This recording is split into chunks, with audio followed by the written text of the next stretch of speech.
And I've always, as some of you know, I always work out. I always do aerobic, a lot of aerobic stuff. I do more aerobic stuff than weight stuff. A whole lot more aerobic stuff than weight stuff. And but it's very important that I control my blood pressure. And I keep it down. Like I took it yesterday morning with 115/70, you know.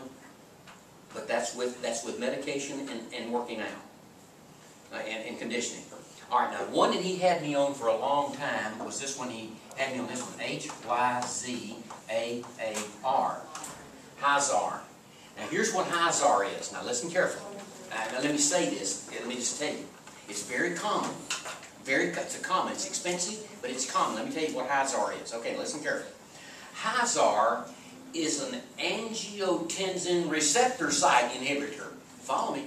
It's an angiotensin receptor site. What would be a receptor site for this? That means, Jamie, that Hyzar, this is made, but it don't. You know, the light's on and nobody's home. You ever heard that one before? The light's on but nobody's home. This stuff is made, but the receptor site on blood vessels, it can't get there. The receptor site on the adrenal cortex is blocked, so aldosterone can't be produced. You follow me? So there's a difference in Hyzar. Now here's another difference. Now y'all listen carefully. Sometimes the doctor will prescribe. Okay, now look. This right here, Hyzar has now. Oh wait a minute, I'm trying to think of the brand name for it. I'll think of it. Just the generic term. Just a minute. I'll think of it. Just a minute. Losartan. L-O-S-A-R-T-I-N. Losartan is the generic term. Now, this stuff right here has, in addition to being the angiotensin receptor site inhibitor, it also has this. How many of you have heard of this before?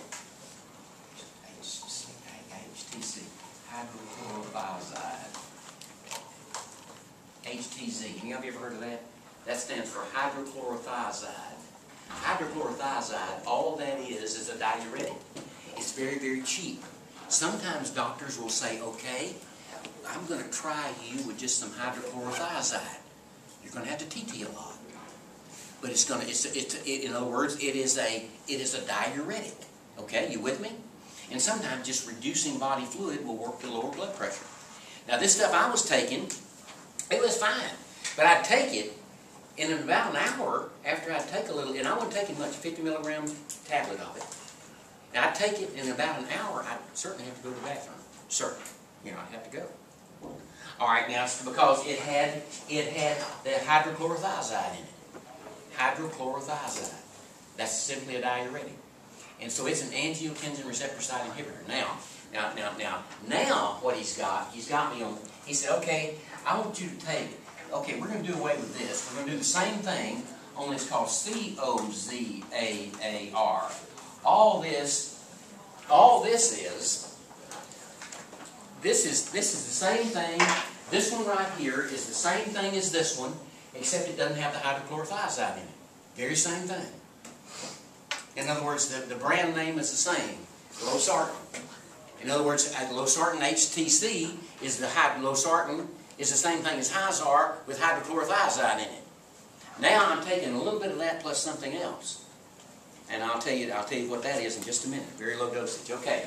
So now remember that the PRIL is the ending, the generic ending. Now if the doctor, and even the doctors, many of them will try to save you money. He said, okay, I do this. I want you to take it. It's going to be the same thing as Hyzar. It's going to be the same thing as COZAAR, but the generic name says it's cheaper. You know, try to save some money. It's cheaper. The generic, the same stuff, but it's cheaper. The generic. All right. So these things right here are These are ACE inhibitors. These are the angiotensin converting enzyme inhibitor. These things right here. All right. Now the wiggle on that though is this one right here. These are very common. These are very common blood pressure medications. Very, very common. And they have a little bit different wiggle. They're in the same realm with the ACE inhibitors, the same kind of scenario, but they have a little bit different shape to them, a little bit different wiggle. All right, now so that's the ACE inhibitor. not everybody can take the same blood pressure medication. And I asked the guy then, I have a sad story to tell you all in a few minutes about a fellow in our family, a very successful doctor, EMT guy. I have to tell you, I'm going to tell you a short story in a minute. He's very well known throughout the city of Houston in otorhinolaryngology, nose, throat, and ear. Goes to work, still working right now, but I'm going to tell you something in a minute. Y'all in mind. All right, but anyway, everybody, right here. Okay, now look right here. Okay, now the beta blockers. Okay, the beta blockers have an effect. They have an effect, everybody. They have an effect on the sinoatrial node, the SA node. Now, a little bit, they're used in combination, a very low dosage sometimes, to correct AFib. And if you take too much of one of these things, they'll put you down. I mean, they'll put you up. They'll get up from the couch and you'll have that orthostatic hypotension. I mean, you'll just kind of pass out. They'll override the carotid in the carotid artery that maintains blood pressure to the brain. All right, receptor. All right, now beta blockers, everybody. Now watch this. Block nerve impulses that release epinephrine, thus slowing down the heart. In other words, the epinephrine affects the sinoatrial node. So they will indirectly have an effect on the SA node, thus slowing down the heart rate, decreasing blood pressure. That's the beta blocker. Now, this is pretty common for doctors to now here's something, now right here. They have the ending, everybody, is OLOL, atenolol. Now, Leachman wanted me to take, in addition to a low dosage of Cosar, a little bit of atenolol to help correct periodic bouts with a little bit of AFib, which I don't even notice it. I don't notice it. This test shows that. Atrioventricular fibrillation, AFib. All right, so the combination of the two, the atenolol is supposed to help adjust, and so I've noticed a little bit. I don't have any problems. Seriously, I don't. But I just watch it. It's medically managed. All right, now watch this. Atenolol, OLOL is the generic. There's the brand name, tenormin. Metoprolol. Any of you ever heard of that one?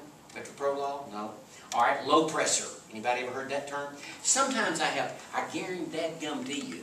If I had people in here who were pharmacy techs, oh man, you did. Oh yeah. We hear that every day. We help fill that prescription every day. These prescriptions every day if we had pharmacy. Anybody that worked for a pharmacy. And trust me, I've had people, lots of folks, that are pharmacy techs. All right, metoprolol is one. And then I just gave you a couple. There are many of them out there. So I am taking a very, very small, 0.5 milligrams of atenolol. I don't even notice the stuff. I mean, it's such a low dosage of that. But he said, I think we can, he knows I do a lot of conditioning. I said, I'm going to keep up my conditioning there. That's fine. Keep it all up. All right? But there it is. Now, calcium channel blockers like cortisone. I don't know, was this on your paper or do you have to write it in? All right, I didn't know if I put it on one time. Calcium channel blockers reduce the heart by slowing down calcium entry. Y'all remember from 2401 how we're talking about that in 2401. In 2401, we're talking about muscle contraction. You remember how the nerve impulse comes down, the acetylcholine diffuses across, there's depolarization of the membrane, polarite goes into depolarization, sodium moves in, down the sarcolemma, down the T-tubule. The impulse goes and calcium is released. Calcium is released, and the calcium does a couple of things. It activates the myosin ATPase for the cross marks. Calcium also binds to the tropomyosin complex and moves it out of the way so the ratchet stuff can work. So the calcium channel blockers shuts down on the release of calcium, therefore slowing down heart rate, slowing everything down. So this is what the calcium channel does. There's some cortisone, procardia, verapamil. Those are pretty common. Those are just, y'all, there are tons of examples of all this stuff. And somebody said, what about blood pressure? Is it bad? Blood pressure medication? No, they've got some of these things now. They'll do the job with hardly any side effects.